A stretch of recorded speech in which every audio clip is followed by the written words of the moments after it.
Hello, Rough Rider team. I'm Lieutenant Colonel Bill Wilson. I'm your brigade surgeon, and I'm here to talk to you today a little bit about the COVID vaccination program that's currently being put on by the nation, by the Army, by Fort Carson, and make sure that if you have questions about COVID vaccination, what it is, what we're trying to do, that the purpose of this video is really to answer some of those questions and just to explain clearly what the vaccine is and what we're trying to accomplish with the vaccination program.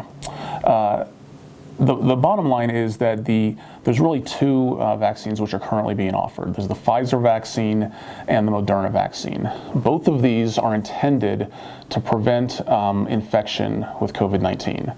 Both of them were similar trials conducted over similar periods of time, and the outcomes for both of them were fairly similar. The outcomes basically that once you've had the vaccine, at least during the period of the trial, which was about 2 months or so, that your chances of getting COVID-19 during that time period goes down by about 94%, 93 to 94%. So your chances then of getting COVID-19 compared to someone who didn't get the vaccination is about 6%, 6 to 7% of somebody who simply hasn't been vaccinated. Now, it's important to explain that the vaccinations, both the Moderna and the Pfizer vaccines, are really for adults only.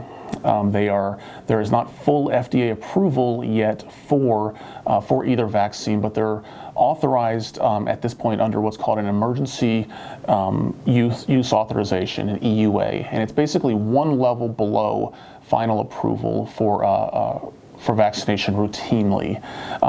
This is a response essentially. This one step down vaccination permission is an FDA allowance in order to address the pandemic. We're trying to sort of slow the spread of the pandemic and achieve ultimately what's called group or herd immunity.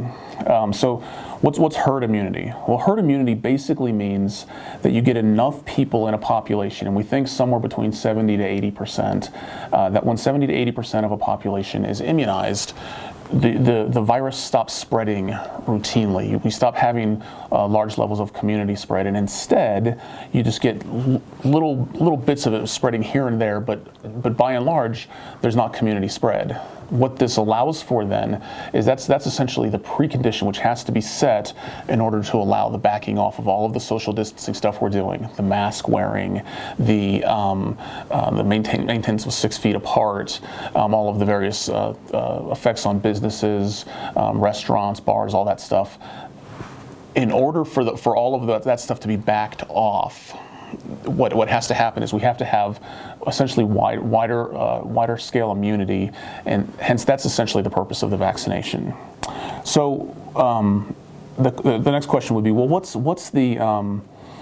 was the trial done? And I'll really speak more to the Moderna vaccine trial, but it's similar for both of them. Essentially, in the Moderna trial, they took 19,000 people. And they vaccinated them, and then they took 19,000 who were unvaccinated, and both of the groups were compared. Now, the vaccination for Moderna and Pfizer are both a series of 2 vaccinations, and both after the first vaccination and after the second vaccination, the chances that the group that was vaccinated had COVID had gone down fairly dramatically, approximately 93%, as I mentioned before. It's important to understand that the vaccine trials really showed that once you've had the vaccination, your chances of getting COVID-19 and presenting with symptomatic clinical illness goes down fairly dramatically. The other thing that the Moderna vaccine trial, and I believe the Pfizer one as well, showed was that your chances of developing severe COVID-19 infection were also very, very low. The group that got the vaccine essentially didn't develop any severe COVID in the Moderna trial. And it didn't develop any severe COVID-19 illness, and the group that did have a small amount of more severe illness. So again, what the vaccine actually goes on to accomplish then is, one, it stops you from getting it, or it reduces your chances substantially of getting it, and it reduces your chances of having severe disease, at least during the duration of this trial, of the Moderna trial, which was about 2 months or so. Question that I've been asked fairly frequently is, what are the side effects? And there's a lot of stuff on the internet, and there's a lot of stuff going around right now about what the side effects are. I can tell you that the two side effects which were very commonly seen was, number one, a local site reaction, and that's you get the vaccination generally in your shoulder and the deltoid muscle. It's an intramuscular injection, and there's just some achiness, and then sometimes in your armpit you can get some tenderness. I've had one of I've had my first of the two of the Moderna vaccines so far, and I definitely was sore in the shoulder, and then my armpit got sore for a few days afterwards as well, and that's as much as I had. The second big side effect that's being very commonly reported is kind of similar to when you get a flu shot, and that's a general malaise and a flu-like illness, kind of a low-grade flu-like illness, which goes on for a couple of days. A number of the other docs that I've spoken to over in the hospital and other providers that I've spoken with do endorse that. That does happen.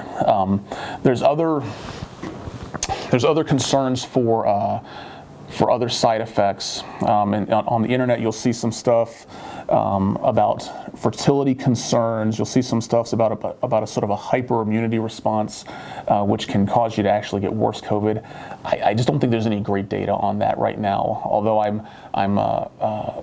I think it's unlikely that long-term effects will be present. That said, nobody knows that for sure yet, so I don't want to overstate that confidence by any means. As a physician, the one side effect that I was concerned about and read the study very carefully to ensure was not happening is what's called anaphylaxis. And that's essentially the allergic response, which can happen when anything new is put in your body. Allergic responses almost by definition occur between 15 to 30 to 45 minutes after an exposure. And the incidence of anaphylaxis in the Moderna COVID-19 study was there wasn't any, and this is over 19,000 individuals who were immunized, both of the first and the second shot, and I believe the Pfizer said the same. So again, the side effects of COVID-19 vaccination, the two big ones that we're just generally aware of, are one, local site effects, soreness and that sort of thing, and then sometimes some swelling in your armpit, and then number two, a general flu-like malaise and just kind of feeling crummy for a few days. Neither one of these happens to most people, but they're common enough, something around 10% or so for each, that neither one of those side effects should surprise anyone. The other bigger, badder side effects, there's really not any evidence showing that yet, although there's ongoing trials and there's ongoing surveillance of both the Moderna vaccination as well as the Pfizer one in order to look for those longer-term side effects. I myself am not overly worried about it.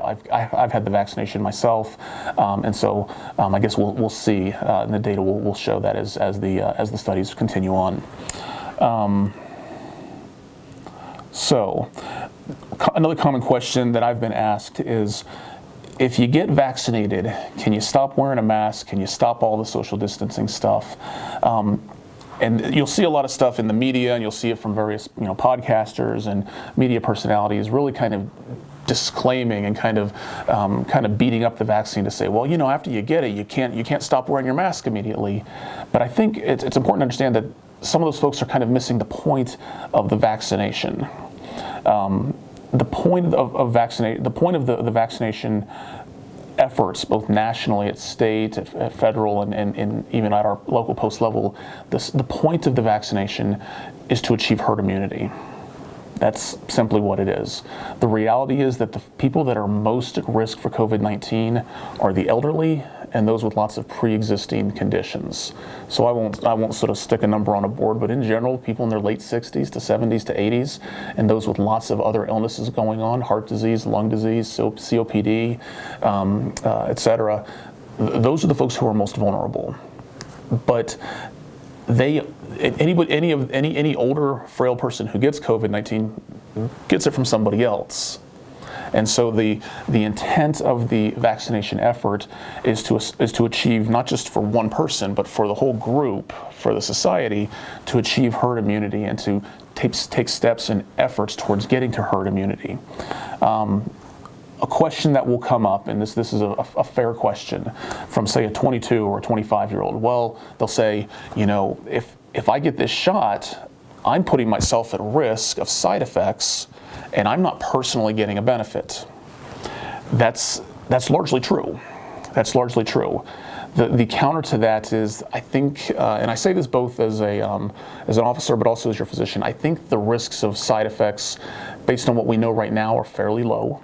And the benefit is indeed to the larger society around us and to our larger community. We are attempting to achieve herd immunity, and that's really the calculus that I think each person has to go through. We are hoping over time, both through the primary infections as well as through the immunization, to arrive at a state where COVID infection slows substantially. That's sort of the end state. That's what we're looking for and we're hoping for, because at that point, then public health authorities can, with a great deal of confidence, back off social distancing, back off mask wear, back off all of the various business restrictions which are going on, and a lot of the personal restrictions, travel and others that have been ongoing. So that was basically what I wanted to say with this brief talk, and I'll just sort of summarize again. The purpose of COVID-19 vaccination and the program largely is to prevent infections and to achieve herd immunity. The vaccination, what it actually does is it stops you from developing symptomatic COVID illness as well as severe illness. The studies show that reasonably well during their duration, which is again only about 2 months. The side effects, there's a local site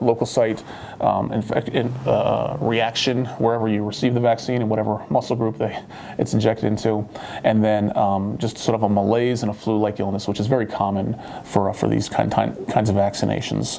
Anaphylaxis, which is the massive immune response where people lose their airway and become very, very sick very, very quickly, simply wasn't seen in the Moderna trial, and I don't think we have great data as far as longer-term side effects, fertility and whatnot. I'm skeptical of those, but that's the kind of stuff that simply has to wait for data to come in.